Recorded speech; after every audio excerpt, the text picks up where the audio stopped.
In 1968, when I was an impressionable 6-year-old, horrified by what the television was showing about the Vietnam War, listening to the Beatles sing All You Need Is Love, my parents bought a book called The Population Bomb by scientist Paul Ehrlich.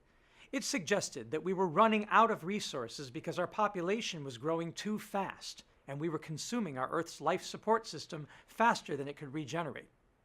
2 years later, on the first Earth Day, I began my activism, rounding up the neighborhood kids and staging a cleanup of the polluted stream behind our apartment that ran into the Hudson River. A year later, my Beatle idol George Harrison held a concert for Bangladesh to raise awareness of the suffering there. Like many kids worried about the starving kids in Bangladesh, I asked in school why things were getting so bad. And like most school children around the world, we were told how the population bomb supposedly worked, how it ticked. The idea went back to the Reverend Thomas Malthus, who argued in 1798 that, quote, population increases geometrically while food supplies increase only arithmetically. This has been the prevailing wisdom for over 2 centuries and is often illustrated by the following graph. Looks neat, right? So mathematically precise and inevitable. The problem is that it's wrong. I felt it as a kid. It bothered me throughout middle school and high school and on into college. The Reverend's now famous Malthusian predictions of doom and gloom came from a man who never studied biology. We now realize that he was a religious zealot and bigot who made up theories to try and stoke anti-immigration fever, arguing that undesirable poor people were basically breeding like rats. The problem in his logic is easy to spot when you use nexus thinking. Food is a population. Food comes from living creatures who have populations. They expand geometrically if you let them, if you encourage them. It doesn't matter if we're talking about brewer's yeast or earthworms or oak trees or apple trees or chickens or ears of corn or cattle or cocoa-covered ants.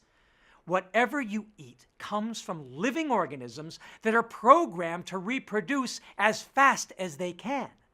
They want to reproduce geometrically, just like us.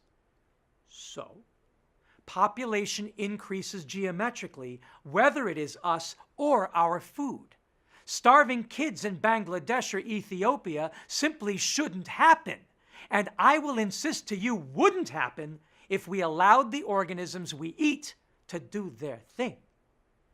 The key to keeping food production in line with food consumption, I have been arguing, is to use the food waste to fuel and fertilizer and food again, or FW2F3, formula, wherein every molecule of nitrogen, phosphorus, potassium, and carbon and micronutrients found in our wastes in our burgeoning cities is transformed immediately in situ back into food through the magical transduction of anaerobic and aerobic biodigestion and urban vertical farming and micro-livestock.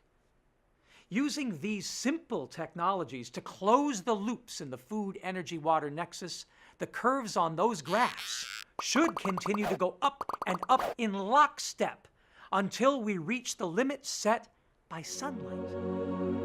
And that won't be for a long while. And then we'll have to figure out safe, harmless ways to grow not just ourselves and our economy, stupid, but our ecology, and eventually help grow new planets. But even that, the promise of space stations and terraforming planets, isn't out of the question. After all, the one thing that doesn't seem to ever be in any danger of not expanding is the universe.